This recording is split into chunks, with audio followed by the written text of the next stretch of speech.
नमस्कार good morning. आज December 10 तारिख मंगलवार। आज दिन भरी अनेक बड़ गुरुत्वपूर्ण खबर गुड़िक आसीचे।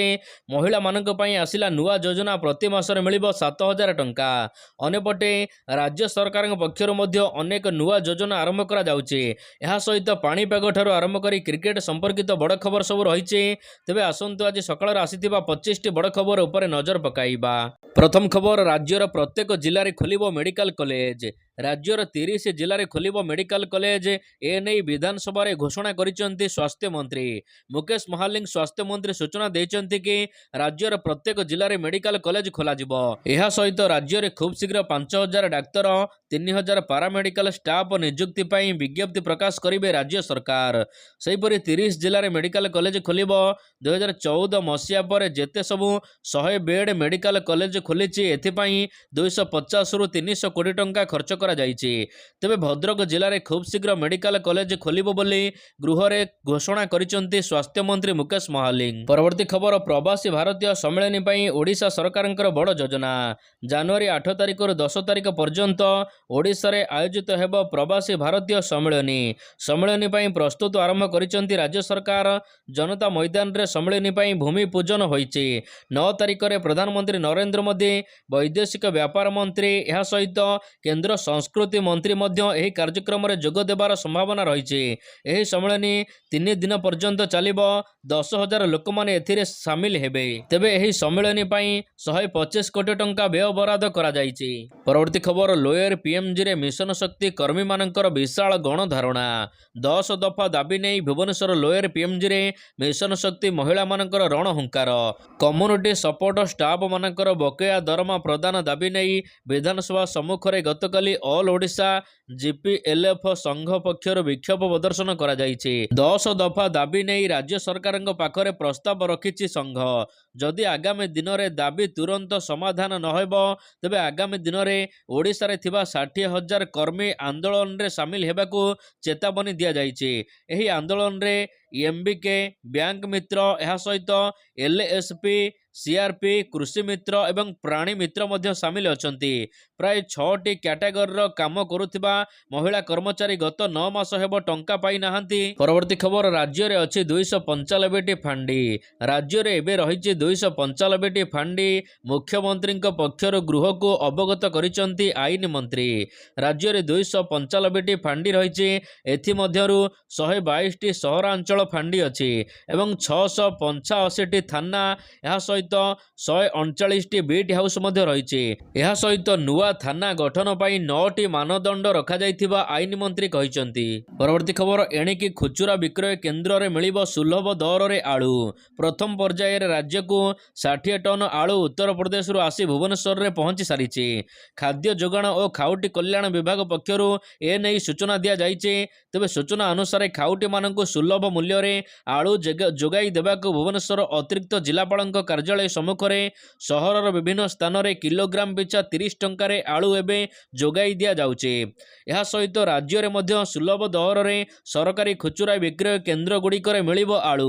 प्रथम पर्याय रे भुवनेश्वर, कटक, राउरकेला, जयपुर, बालेश्वर, बलांगीर, संबलपुर एवं बरहमपुर रो विभिन्न सरकारी विक्रय केंद्र रे आलू किलोग्राम पिछा 30 टंका रे जोगाई दिया जिवो। परवर्ती खबर, महिला मानक पई आसिला नुआ योजना प्रति मासरे मिलिबो 7000, 5000, 35,000 टंका।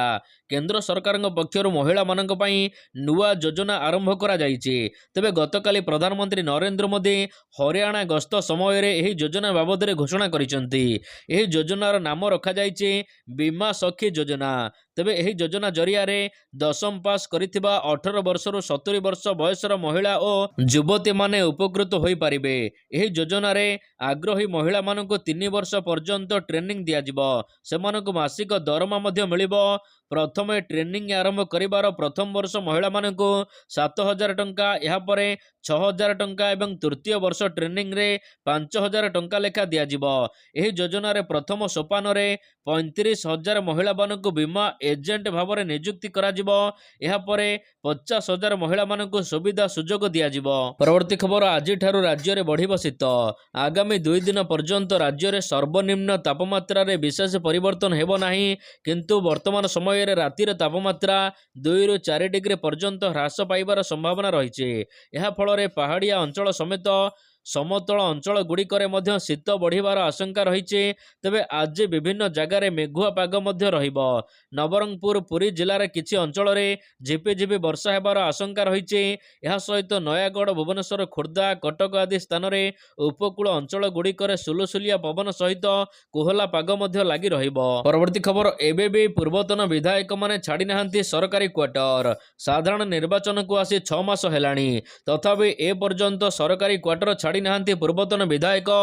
ରାଜ୍ୟର ପ୍ରାୟ 14 ଜଣ ପୂର୍ବତନ ବିଧାୟକ ଏବେ ସରକାରୀ କ୍ୱାର୍ଟରରେ ରହୁଛନ୍ତି, ଯାହାକୁ ନେଇ ଗତକାଲି ବିଧାନସଭାରେ ପ୍ରଶ୍ନ ଉଠିଛି। ବାଲେଶ୍ୱର ବିଜେପି ବିଧାୟକ ମାନସ କୁମାର ଦତ୍ତ ଗତକାଲି ଏନେଇ ମୁଖ୍ୟମନ୍ତ୍ରୀଙ୍କଠାରୁ ମଧ୍ୟ ଉତ୍ତର ମାଗିଥିଲେ, ଯାହାର ଲିଖିତ ଉତ୍ତର ରଖିଛନ୍ତି ମୁଖ୍ୟମନ୍ତ୍ରୀ ମୋହନ ଚରଣ ମାଝୀ। ମୁଖ୍ୟମନ୍ତ୍ରୀଙ୍କ ଲିଖିତ ଉତ୍ତର ମୁତାବକ ରାଜ୍ୟରେ ଏବେ ବି 14 ଜଣ ପୂର୍ବତନ ବିଧାୟକ ସରକାରୀ କ୍ୱାର୍ଟରରେ ରହୁଛନ୍ତି। ପୂର୍ବତନ ବିଧାୟକ ଅମର ଶତପଥୀ, ମହେଶ ସାହୁ, ମଞ୍ଜୁଳା ସ୍ୱାଇଁ, ପ୍ରଦୀପ କୁମାର ନାୟକ, ରମେଶ ଚନ୍ଦ୍ର ସାହେ, ସାଲୁଗା ପ୍ରଧାନ, ଶଙ୍କର ଓରାମ, ଏହା ସହିତ ପ୍ରୀତିରଞ୍ଜନ ଘଡ଼ାଇ, ସ୍ୱର୍ଗତ ଦେବପ୍ରକାଶ ଅଗ୍ରୱାଲ, କିଶୋର ତରାଇ, ସୁବାସ ପାଣିଗ୍ରାହୀ, ଅଳକା ମହାନ୍ତି ଏପର୍ଯ୍ୟନ୍ତ କ୍ୱାର୍ଟର ଛାଡ଼ି ନାହାନ୍ତି। ଏହା ସହିତ ପୁରୀ ବିଧାୟକ ଜୟନ୍ତ ଷଡ଼ଙ୍ଗୀ ଏବଂ କଣ୍ଟାବାଞ୍ଜି ବିଧାୟକ ସନ୍ତୋଷ ସିଂ ସାଲୁଜା ସ୍ୱାସ୍ଥ୍ୟଗତ ସମସ୍ୟା ପାଇଁ କ୍ୱାର୍ଟରରେ ରହିବାକୁ ଆବେଦନ କରିଛନ୍ତି। ପରବର୍ତ୍ତୀ ଖବର, ସାଟେଲାଇଟ୍ ଧରିଲା ନକଲି ଚାଷୀ। ସାଟେଲାଇଟ୍ ସର୍ଭେରୁ ନକଲି ଚାଷୀଙ୍କ ଅସଲି କାରନାମା ଧରାପଡ଼ିଛି। ଖାଲି ପଡ଼ିଆ ତଥା ଅନ୍ୟାନ୍ୟ ଫସଲ ହୋଇଥିବା ଜମିକୁ ମଧ୍ୟ ଧାନ ଚାଷ ଦର୍ଶାଇଥିଲେ ଅନେକ ଚାଷୀ। ଧରା ପଡ଼ିବା ସତ୍ତ୍ୱେ ଏପର୍ଯ୍ୟନ୍ତ କାର୍ଯ୍ୟାନୁଷ୍ଠାନ ଗ୍ରହଣ କରାଯାଇ ନାହିଁ। ନବରଙ୍ଗପୁର ଜିଲ୍ଲାରେ ଚଳିତ ଖରିଫ ଋତୁରେ ଧରପକଡ଼ ହେବାରୁ ମଣ୍ଡି ନିମନ୍ତେ ପଞ୍ଜୀକରଣ ହୋଇଥିବା 60% ଜମିରେ ଧାନ ଚାଷ ଆଦୌ ହୋଇନଥିବା ଜଣାପଡ଼ିଛି। ସାଟେଲାଇଟ୍ରୁ ଏମିତି ତଥ୍ୟ ମିଳିବା ପରେ ସମବାୟ ବିଭାଗ ଅନୁସନ୍ଧାନ ଜାରି ରଖିଛି। ଖରିଫ ଋତୁରେ 42,810 ଜଣ ଚାଷୀ ଧାନ ବିକ୍ରୟ ନିମନ୍ତେ ପଞ୍ଜୀକରଣ କରିଥିଲେ। ମୋଟ ଉପରେ ପଞ୍ଜୀକରଣ ହୋଇଥିବା ପ୍ଲଟରୁ ନବରଙ୍ଗପୁର ଜିଲ୍ଲାରେ ସାଟେଲାଇଟ୍ରୁ 13,110 ପ୍ଲଟ ଧାନ ଚାଷ ହୋଇନଥିବା ଜଣାପଡ଼ିଛି। ପରବର୍ତ୍ତୀ ଖବର, ଆସନ୍ତା ମାର୍ଚ୍ଚରେ କଳିଙ୍ଗ ଷ୍ଟାଡିୟମରେ ହେବ ସର୍ବଭାରତୀୟ ହକି ଚାମ୍ପିୟନସିପ୍। ଆସନ୍ତା ମାର୍ଚ୍ଚ ମାସରେ ଓଡ଼ିଶା ପୁଲିସ ଆନୁକୂଲ୍ୟରେ ଭୁବନେଶ୍ୱରସ୍ଥିତ କଳିଙ୍ଗ ଷ୍ଟାଡିୟମରେ 73ତମ ସର୍ବଭାରତୀୟ ହକି ଚାମ୍ପିୟନସିପ୍ ଅନୁଷ୍ଠିତ ହେବାକୁ ଯାଉଛି। ଏହି ଅବସରରେ ଡିଜିପି କ୍ୟାମ୍ପ କାର୍ଯ୍ୟାଳୟରେ ଡିଜିପି ଯୋଗେଶ ବାହାଦୁର ଖୁରାନିଆଙ୍କ ଅଧ୍ୟକ୍ଷତାରେ ପ୍ରସ୍ତୁତି ବୈଠକ ନେଇ ଅନୁଷ୍ଠିତ ହୋଇଥିଲା ଆଲୋଚନା। ଏହି ଚାମ୍ପିୟନସିପ୍ରେ ଦେଶର 27ଟି ପୁରୁଷ ଏବଂ 10ଟି ମହିଳା ଟିମ୍ ଅଂଶଗ୍ରହଣ କରିବାର ସମ୍ଭାବନା ରହିଛି। ପରବର୍ତ୍ତୀ ଖବର, ବାଂଲାଦେଶକୁ ଚାଲାଣ ହେଉଛି ପଶ୍ଚିମବଙ୍ଗର ଆଳୁ। ଗତ ସାଧାରଣ ନିର୍ବାଚନ ପରେ ଦରଦାମ ପରିସ୍ଥିତି ବିଗିଡ଼ିବାରେ ଲାଗିଛି। ବିଶେଷ କରି ଆବଶ୍ୟକତା ସାମଗ୍ରୀ ଦର ବଢ଼ି ଚାଲିଛି। ତେବେ ଏହାପରେ ସବୁଠାରୁ ଅଧିକ ଚିନ୍ତା ବଢ଼ାଉଛି ଆଳୁ। ଆଳୁ ପିଆଜ ଦର ଲୋକମାନଙ୍କୁ କଲବଲ କରୁଛି। ଏସବୁ ମଧ୍ୟରେ ଆଉ ଏକ ବଡ଼ ଖବର ମଧ୍ୟ ଆସି ପହଞ୍ଚିଛି। ପଶ୍ଚିମବଙ୍ଗରୁ ଆଳୁ ସିଧାସଳଖ ବାଂଲାଦେଶକୁ ସପ୍ଲାଇ କରାଯାଉଛି। ଏହାର ଭିତରେ ମମତା ଦିଦିଙ୍କର ଜଣେ ମନ୍ତ୍ରୀ କହିଛନ୍ତି ଯେ କେନ୍ଦ୍ରର ବିଜେପି ସରକାର ସମର୍ଥନରେ ସେମାନେ ବିଭିନ୍ନ ଚେକ୍ ପୋଷ୍ଟ ଦେଇ ବାଂଲାଦେଶକୁ ଟ୍ରକ୍ ଟ୍ରକ୍ ଆଳୁ ଚାଲାଣ କରୁଛନ୍ତି। ପରବର୍ତ୍ତୀ ଖବର, ଚାକିରିର 4 ବର୍ଷ ପରେ ଲାଗୁ କରାଯିବ ଗ୍ରାଚୁଇଟି। ସରକାରୀ କର୍ମଚାରୀମାନଙ୍କ ପାଇଁ ଆସିଛି ଖୁସି ଖବର। ଆଗାମୀ ନୂଆ ବର୍ଷ ଆସୁଥିବା ବେଳେ ଏହି ଅବସରରେ କର୍ମଚାରୀଙ୍କୁ ମିଳିବ ବଡ଼ ଉପହାର। ସାଧାରଣ ଭାବରେ କର୍ମଚାରୀମାନେ 5 ବର୍ଷ ବା ଏହାଠାରୁ ଅଧିକ ବର୍ଷ ଚାକିରି ପୂରଣ କଲା ପରେ ସେମାନଙ୍କ ପାଇଁ ଗ୍ରାଚୁଇଟି ଲାଗୁ କରାଯାଇଥାଏ। କିନ୍ତୁ ଏବେ ଏହାକୁ 1 ବର୍ଷ ପର୍ଯ୍ୟନ୍ତ କମ୍ କରିବାକୁ କେନ୍ଦ୍ର ସରକାର ଯୋଜନା କରୁଛନ୍ତି। ଯଦି ଏହି ନିୟମ କେନ୍ଦ୍ର ସରକାର ଲାଗୁ କରନ୍ତି ତେବେ ଏହାଦ୍ୱାରା କୋଟି କୋଟି କର୍ମଚାରୀମାନେ ଉପକୃତ ହେବେ। ପରବର୍ତ୍ତୀ ଖବର, ବିଧାନସଭାରେ ମୁହାଁମୁହିଁ ହେଲେ ବିଧାୟକ ଓ ମନ୍ତ୍ରୀ। ବିଧାନସଭାରେ ମୁହାଁମୁହିଁ ହୋଇଛନ୍ତି ବିଜେଡି ବିଧାୟକ ରଣେନ୍ଦ୍ର ପ୍ରତାପ ସ୍ୱାଇଁ ଏବଂ ମନ୍ତ୍ରୀ କୃଷ୍ଣଚନ୍ଦ୍ର ପାତ୍ର। ଧାନ କିଣାରେ ଅବ୍ୟବସ୍ଥା ସମ୍ପର୍କିତ ମୁଲତବୀ ପ୍ରସ୍ତାବ ଆଲୋଚନାରେ ଭାଗ ନେଇ ଖାଦ୍ୟ ଯୋଗାଣ ମନ୍ତ୍ରୀଙ୍କୁ କଟାକ୍ଷ କରିଥିଲେ ରଣେନ୍ଦ୍ର ପ୍ରତାପ ସ୍ୱାଇଁ। ଯୋଗାଣ ମନ୍ତ୍ରୀ କୃଷ୍ଣ ପାତ୍ରଙ୍କୁ ସେ ବାରମ୍ବାର ଆଳୁ ମନ୍ତ୍ରୀ ବୋଲି ସମ୍ବୋଧନ କରିବା ସହିତ ଧାନ କିଣା ପ୍ରସଙ୍ଗରେ ମନ୍ତ୍ରୀଙ୍କୁ ଟାର୍ଗେଟ କରିଥିଲେ ବିଧାୟକ ରାଜା ସ୍ୱାଇଁ। ଖାଲି ଏତିକି ନୁହେଁ, ବିଜେପିକୁ ଜୁମଲା ପାର୍ଟି କହିବା ସହିତ ସମାଲୋଚନା କରିଥିଲେ। ରଣେନ୍ଦ୍ର କହିଥିଲେ 20 ତାରିଖରୁ ଧାନ କିଣା ଆରମ୍ଭ ହୋଇଥିବା ବେଳେ ଏବେ ସୁଦ୍ଧା 5 ଜିଲ୍ଲାରେ ଧାନ କିଣା ହୋଇଛି। ଅବ୍ୟବସ୍ଥା ପାଇଁ ମଣ୍ଡିରୁ ଧାନ ଉଠିପାରୁନି। ଅନେକ ସ୍ଥାନରେ ମଣ୍ଡି ଖୋଲିଥିଲେ ମଧ୍ୟ ଚାଷୀଙ୍କୁ ଟୋକନ ମିଳୁନି। ପରବର୍ତ୍ତୀ ଖବର, ବିଧାନସଭାରେ କଂଗ୍ରେସରେ କନ୍ଦଳ। ବିଧାନସଭାରେ ସାମ୍ନାକୁ ଆସିଲା କଂଗ୍ରେସର କନ୍ଦଳ। ବିଧାନସଭାରେ କଂଗ୍ରେସର ବିଧାୟକ ଏସ୍ ରାଜନ ଏକା ଏହା ସହିତ ଦାଶରଥୀ ମଙ୍ଗରାଜଙ୍କ ମଧ୍ୟରେ କଥା କଟାକଟି। ଦାଶରଥୀ ମଙ୍ଗରାଜଙ୍କୁ ପବିତ୍ର ସାଉଁଟା ଆସି ବୁଝାଇଥିବା ବେଳେ ସିଏସ୍ ରାଜନଙ୍କୁ ତାରାପ୍ରସାଦ ବାହିନୀପତି ବୁଝାଇଥିଲେ। ଶେଷରେ ଉଭୟଙ୍କର ମାନଭଞ୍ଜନ ହୋଇଥିଲା। ତେବେ ଏହି ଘଟଣାରେ ଚିନ୍ତା ପ୍ରକଟ କରିଛନ୍ତି ତାରାପ୍ରସାଦ ବାହିନୀପତି। ସେ କହିଛନ୍ତି ଦଳରେ ଆଉ ଶୃଙ୍ଖଳା ନାହିଁ। ସିନିୟର ବିଧାୟକମାନେ ଏଭଳି ହେଉଛନ୍ତି। ଏଥିରେ ମର୍ମାହତ ହୋଇ ସେ ଅଂଶଗ୍ରହଣ ନ କରି ବିଧାନସଭାରୁ ଚାଲି ଯାଇଥିଲେ। ପରବର୍ତ୍ତୀ ଖବର, କୁମ୍ଭମେଳାରେ ଯୋଗ ଦେବାକୁ ମୋହନ ମାଝୀଙ୍କୁ ଆସିଲା ନିମନ୍ତ୍ରଣ। ଉତ୍ତରପ୍ରଦେଶର ପ୍ରୟାଗରାଜରେ ଆୟୋଜିତ ହେବାକୁ ଯାଉଛି ମହାକୁମ୍ଭ ମେଳା। ଏହି କୁମ୍ଭମେଳାରେ ସାମିଲ ହେବାକୁ ମୁଖ୍ୟମନ୍ତ୍ରୀ ମୋହନ ଚରଣ ମାଝୀଙ୍କୁ ନିମନ୍ତ୍ରଣ କରିଛନ୍ତି ଉତ୍ତରପ୍ରଦେଶର ସରକାର। ଏହା ସହିତ ଉପମୁଖ୍ୟମନ୍ତ୍ରୀ ଏବଂ ମନ୍ତ୍ରୀ ପରିଷଦଙ୍କୁ ମଧ୍ୟ ନିମନ୍ତ୍ରଣ ଦେବାକୁ ଓଡ଼ିଶା ଆସିଛି ନିମନ୍ତ୍ରଣ କାର୍ଡ। ଜାନୁଆରୀ 13 ତାରିଖ ଠାରୁ ଆରମ୍ଭ ହେବାକୁ ଯାଉଛି ପ୍ରୟାଗରାଜରେ ମହାକୁମ୍ଭ ମେଳା। ଏଥିରେ 34 କୋଟିରୁ ଅଧିକ ତୀର୍ଥଯାତ୍ରୀ ସାଧୁସନ୍ଥମାନେ ସାମିଲ ହେବା ପାଇଁ ଆଶା ରଖିଛନ୍ତି ୟୁପି ସରକାର। ପରବର୍ତ୍ତୀ ଖବର, ଝାଡ଼ଖଣ୍ଡ ପଳାଇଲାଣି ଶିମିଳିପାଳର ବାଘୁଣୀ। ଝାଡ଼ଖଣ୍ଡ ଜଙ୍ଗଲରେ ବାଘୁଣୀ ଜିନ୍ନତ। ଶିମିଳିପାଳରେ କୋର ଅଞ୍ଚଳରେ ଛଡ଼ାଯାଇଥିବା ଏହି ବାଘୁଣୀ ଜିନ୍ନତ ଏବେ ଝାଡ଼ଖଣ୍ଡରେ ପହଞ୍ଚି ସାରିଛି। ବାଘୁଣୀ ଜିନ୍ନତ ଉପରେ ନଜର ରଖିଛି ବନ ବିଭାଗ। ଶିମିଳିପାଳରୁ ଯାଇ ଝାଡ଼ଖଣ୍ଡରେ ବୁଲୁଛି ବାଘୁଣୀ। ଏନେଇ ଶିମିଳିପାଳ RCCF ସୂଚନା ଦେଇଛନ୍ତି। ଝାଡ଼ଖଣ୍ଡରେ ସ୍ୱତନ୍ତ୍ର ଟିମ୍ ଜିନ୍ନତ ଉପରେ ନଜର ରଖିଛନ୍ତି। 15 ନଭେମ୍ବରରେ ଜିନ୍ନତକୁ କୋର ଏରିଆକୁ ଛଡ଼ାଯାଇଥିଲା। ପରବର୍ତ୍ତୀ ଖବର, ଆନ୍ଦୋଳନକୁ ଓହ୍ଲାଇବେ ଆଳୁ ବ୍ୟବସାୟୀ। ଆଳୁ ପାଇଁ ପଶ୍ଚିମବଙ୍ଗରେ ଶୁଭୁଛି ଓଡ଼ିଶା ସପକ୍ଷରେ ନାରା। ଓଡ଼ିଶା ଏବଂ ଅନ୍ୟ ରାଜ୍ୟକୁ ଆଳୁ ଦେବାକୁ ଅଡ଼ି ବସିଛନ୍ତି ବ୍ୟବସାୟୀ ସଂଘ। କିନ୍ତୁ ଏବେ ବି ଜିଦ୍ରେ ଅଟଳ ଅଛନ୍ତି ମମତା ସରକାର। ପୁଣି ଥରେ ଆନ୍ଦୋଳନକୁ ଓହ୍ଲାଇବାକୁ ସଜବାଜ ହେଉଛନ୍ତି ପଶ୍ଚିମବଙ୍ଗର ଆଳୁ ବ୍ୟବସାୟୀ ଏବଂ ଶୀତଳ ଭଣ୍ଡାର କର୍ମଚାରୀ। ଆଜିଠାରୁ ପୁଣି ଥରେ ଆନ୍ଦୋଳନ ହେବ ବୋଲି ଜଣାପଡ଼ିଛି। ପରବର୍ତ୍ତୀ ଖବର, ପାଖେଇ ଆସୁଛି ଆଧାର କାର୍ଡର ଡେଡ୍ଲାଇନ୍। ଅନେକ ଥର ଆଧାର କାର୍ଡ ତିଆରି କରିବା ସମୟରେ ଲୋକମାନେ କିଛି ନା କିଛି ଭୁଲ କରିଥାନ୍ତି। ହେଲେ UIDAI ଆଧାର କାର୍ଡ ଉପରେ ସଂଶୋଧନ କରିବାକୁ ସୁଯୋଗ ପ୍ରଦାନ କରୁଛି। ଏଥିପାଇଁ ଆପଣମାନଙ୍କୁ ଫ୍ରିରେ କରିବାକୁ ହେବ ସଂଶୋଧନ। କିନ୍ତୁ ଆପଣ ଯଦି ଆଧାର କାର୍ଡର ଶେଷ ତାରିଖ ମଧ୍ୟରେ ଅପଡେଟ୍ କରୁନାହାନ୍ତି ଆପଣମାନଙ୍କୁ ଚାର୍ଜ ଦେବାକୁ ପଡ଼ିବ। ଏଥିପାଇଁ କୌଣସି ଏବେ ଶୁଳ୍କ ପଡ଼ୁନି। ସୁଯୋଗ ରହିଛି ଆପଣଙ୍କ ହାତରେ ଡିସେମ୍ବର 14 ତାରିଖ।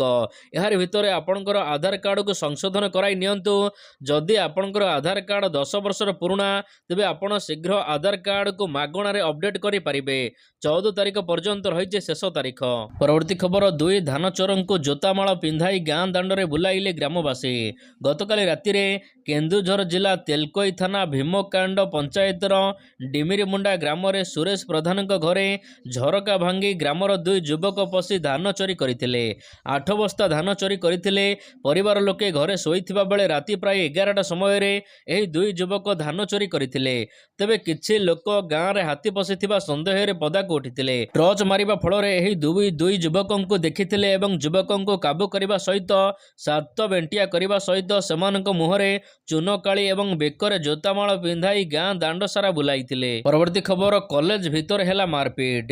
ଅଶାନ୍ତ ହେଲା କଲେଜ ପରିସର, ବିଗିଡ଼ିଲା ଶୈକ୍ଷିକ ବାତାବରଣ। କଟକ ରାଜାବଗିଚା ସିଟି କଲେଜରେ 2 ଛାତ୍ରଗୋଷ୍ଠୀଙ୍କ ମଧ୍ୟରେ ମାରପିଟ ହୋଇଛି। ଏକ ନିର୍ଦ୍ଦିଷ୍ଟ ଗୋଷ୍ଠୀ କଲେଜରେ ପଢୁଥିବା ଯୁକ୍ତ 2 ଛାତ୍ରଙ୍କୁ ମାରଣାସ୍ତ୍ରରେ ଆକ୍ରମଣ କରିଥିବା ଅଭିଯୋଗ ହୋଇଛି। ଏନେଇ ବାଦାମବାଡ଼ି ଥାନାରେ ଲିଖିତ ଅଭିଯୋଗ କରିଛନ୍ତି ଯୁକ୍ତ 2ର ଛାତ୍ରଛାତ୍ରୀ। ସୂଚନା ଅନୁସାରେ କିଛି ଅଣଛାତ୍ର ପ୍ରତ୍ୟେକ ଦିନ ନିଶାସକ୍ତ ଅବସ୍ଥାରେ କଲେଜ ଛାତ୍ରୀଙ୍କୁ କମେଣ୍ଟ ପାସ୍ କରିବା ସହିତ ଅସଦାଚରଣ କରୁଥିବା ଅଭିଯୋଗ ହୋଇଥିଲା। ସେମାନଙ୍କ ବିରୋଧ କରି ସେମାନେ ମରଣାତ୍ମକ ଆକ୍ରମଣ କରିଛନ୍ତି। ପରବର୍ତ୍ତୀ ଖବର, ବରଗଡ଼ ଜଗିବ ତାରବାଡ଼। म्यांमार सीमार भारत निर्माण करुच्ची तारबाड़। देशर सुरक्षा को दृष्टि रखी भारत पक्षरु 1643 किलोमीटर तारबाड़ तैयारी करा जाउची। तेबे 3100 कोटी टंकार एही प्रकल्प 10 वर्ष मध्य सरिब। सीमा पार प्रचलन पई गेट रे बायोमेट्रिक व्यवस्था मध्य रहिब। स्थानीय अंचल रे किछि लोक एहाको विरोध करुथिबा बेले जातीय सुरक्षा व्यवसाय को नियंत्रण करने को एहार आवश्यकता थिबा सरकारक पक्षरु कुहा जायछि। परवर्ती खबर आरबीआईर नुआ गभर्नर संजय मल्होत्रा। आरबीआईर नुआ गभर्नर हेबे राजस्व सचिव संजय मल्होत्रा। तांकर कार्यकाल आसंता 3 वर्ष पर्यंत रहिबो। से वर्तमान आरबीआई गभर्नर शशिकांत दासंक स्थान नेबे। डिसेम्बर 11 तारिखरु से दायित्व ग्रहण करिबे। वर्तमान आरबीआई गभर्नर शशिकांत दासंक कार्यकाल डिसेम्बर 10 तारिख रे शेष हेबाकु जाउची। परवर्ती खबर 4 दिन रे 800 कोटी रोजगार कला पुष्पा। आइकन स्टार अल्लू अर्जुन को अभिनीत फिल्म पुष्पा 2 द रूल चलचित्र बहु प्रेक्षालय चलचित्र एवं आगे चली। यार मध्य डिसेम्बर 5 अर्थात गुरुवार दिन सारा विश्व में यह फिल्म रिलीज होइचे। यार मध्य 4 दिन मध्य फिल्म को मिली बड़ सफलता। 4 दिन मध्य 800 कोटी पार करिछि व्यवसाय। 800 कोटी अधिक टंका आय करिथिबा बेले 7 दिन भितर यह 1000 कोटी पार करिबो बोली जणा पड़िछि। परवर्ती खबर टीम इंडिया को लागिला शक्त झटका। भारत और ऑस्ट्रेलिया मध्य जारी रही बॉर्डर गावस्कर ट्रॉफी सीरीज। प्रथम 2टी मैच शेष होइतिबा बेले 1-1 रे बराबर रही सीरीज। प्रथम मैच रे भारत विजय लाभ करितिबा बेले द्वितीय मैच रे कंगारू दल विजय लाभ करिछि। तेबे यही पराजय पर विश्व टेस्ट चैंपियनशिप फाइनाल खेलिबाकू भारतीय दलर पॉइंट टेबुल रे बड़ शक्त झटका लागिछि। पॉइंट टेबुल रे शीर्ष रे थिबा भारतीय दल एबे तृतीय स्थान को खसी आसीछि, जहाँकि दल को शक्त झटका लागिछि। प्रथम स्थान रे टीम इंडिया थिला किंतु एबे तृतीय स्थान को खसी आसीछि। सीधासलख कहिया गले ऑस्ट्रेलिया और दक्षिण आफ्रिका मध्य फाइनाल मैच खेला जाई पारे WTC मैच रो।